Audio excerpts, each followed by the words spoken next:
Adwaro mar mondo mi walose kaluwore kod paro mar chik ma bende dokele ka ng'eni EACC kaka EACC bedo tiyo kod katiba ma pacho ka mar dhiro tiju ahinya nya chapter 6 ma constitution loso kotenre kod integrity sani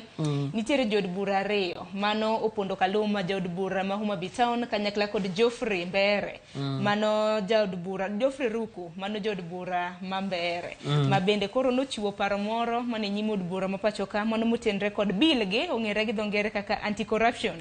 and Economic Crimes Amendment Bill 2023. Kaluwore kod paro makamano, Kaluma dwaro mar mondo mi chal ka gima kik tega ahinya sekta moro ing'eni kare mano mar auchiel section 64 wacho ni apisa moro amora mano mar piny owacho kata mana ng'at moro amora ma bende ibiro yud kod ketho mar mibadhi obed mago mag economic crime kik giring for public office kata kamano dwaro mar mondo mi obed watered down aken kaka EACC kaka jalup director de wach nan kotenre kod mano kanyakla kod paro ma bende nochiw kod jaod bura mano ma Mbere Geoffrey Ruku. Rukamano Sharon, jod bura ariyo miwacho go mheshimiwa Kaluma kod Ruma mokwongo en haki gi en right gi kaka jod bura mondo gi propose lokruok makamano emana ni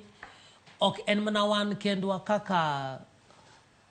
jok mochung' ne weche mag mibadhi kod yore makare thurwa ka to wasawuto duon ji mopogore opogore professionals lawyers and others ma okwero wach makamani maduong' moloyo Sharon wanyalo paro kama wae kaka Kenya gimomiyo nwaketo chapter 6 jothurwa wigi wil gama onge ng'ama nyalo gombo mondo dogi chien kuma nwae kaka piny emomiyo ere tiende mondo wami thuolo ne ng'at ma otelo awinjo ka jothurwa wacho ni gik mutimo gen mana mbaka onge gimoro timo gi nikech thurwa ni en mar jok momewo kimewo tinyalo timo gimidwaro koro amendment ma honorable Kaluma wacho ni kikwa tami ringe PC mano mar piny owacho ni mano wagola manyiso ni ani kare sama koro sayieri etelo moro inyalo timo gimidwaro samidwaro kaka idware kata yudi weche mag mibadhi machalo nade pod ringo mane apisi wach mar jaod bura ma Mbere wach mar procurement nyaka wange maber ni mibadhi matimore e Kenya waka kod e piny duto mokalo 70% en mar procurement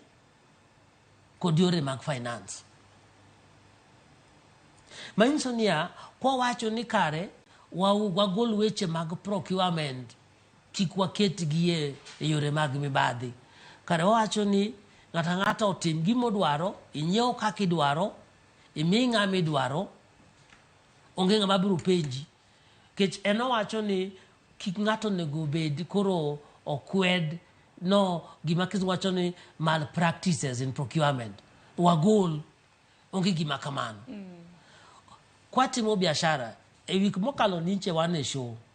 to dhi mar show ninche wacho ni climate smart agriculture for sustainable economic development an atian kod tiegruok mar business kod leadership okinyal timo biashara kaonge ethics omiyo kwanyalo weyo thuolo ni mondo ng'at mochungne pesa mar raia onyiew gimodwaro kuom ng'ama odwaro e yo modware makoro nyiso ni kaka un kaka EACC mana ka winjo kata mana kaka duondi kaka wacho ni useyo paro mar chik makama ma bendi biro godo ne mano gi honorable Kaluma kanyakla koda Ruku. Sharon waseyo matek okwan kende to jo Kenya mang'eny man kod paro maliw kendo mung'eyo kuma wae kendo kuma onego wadhiye oseseyo wach makama naneno ka achiel kuom gi ne joten migepi pacho ka Musalia Mudavadi bende dochiwo seyo kaluwore kod okang' kamano en gima nyaka wane sani kineno pes mawasa gima kiwacho ni averted loss manyalo dhi around billion 39. King'iyo wechego mang'eny ng'enygi gin e yo mag procurement. To ng'enygi bende iyudo ni jok man kod thuolo man kod telo nokawo thuologino